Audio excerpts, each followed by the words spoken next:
University courses, is blended learning here to stay?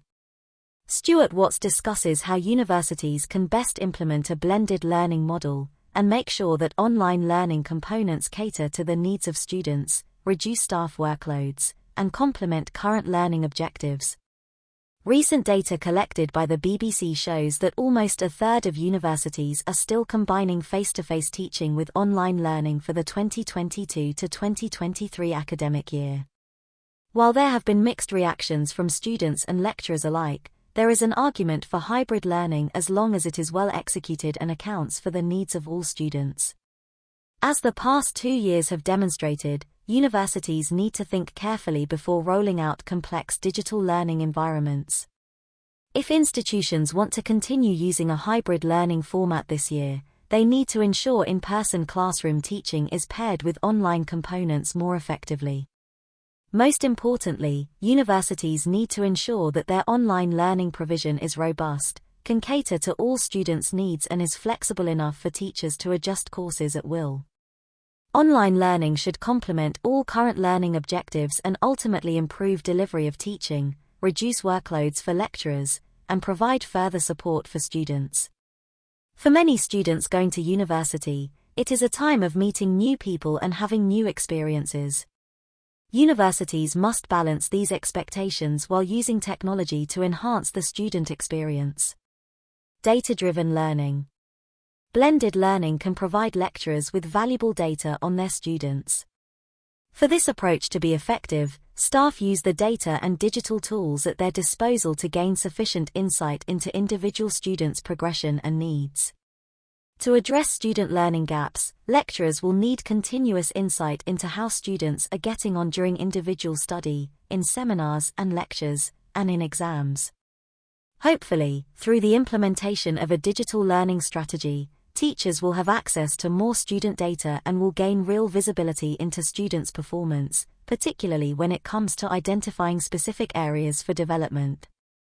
Today's learning analytics can provide professors and lecturers with real-time insight into the location and extent of learning gaps, such as whether a student has particular strengths or weaknesses. By using data to drive their teaching or courses, staff can plan more extensive learning programs that account for all students' learning needs. With this level of continuous insight, lecturers will be able to fill the gaps in students' learning over time and create personalized learning pathways to help ensure that the needs of individual students are constantly being met. One size does not fit all. We often think of the student body at universities as those aged 18 to 21, living away from home for the first time and starting out their journey in academia.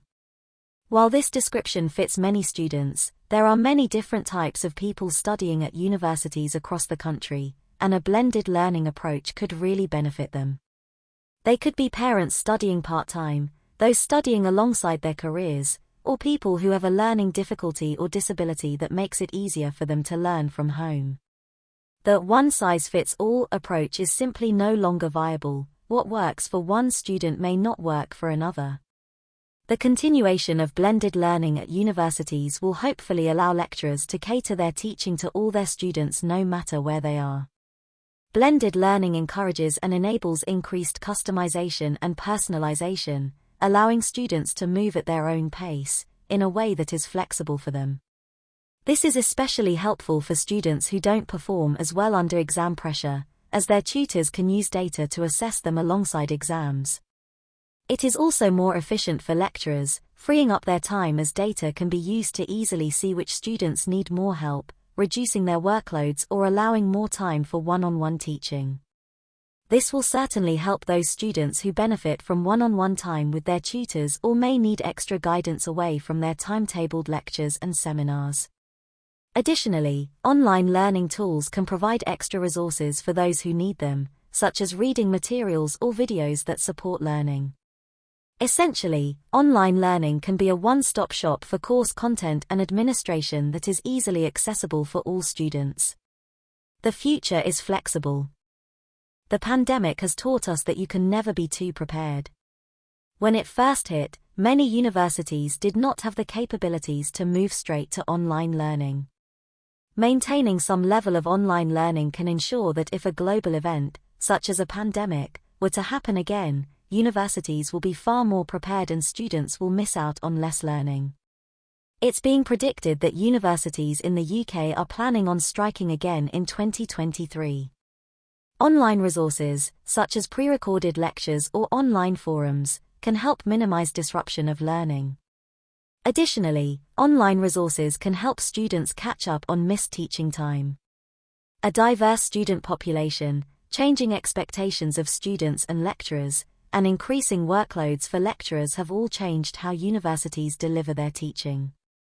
While institutions want to ensure they are delivering up-to-date, effective and accessible teaching, they can continue to consider what works best for their students while using technology to enhance the student experience.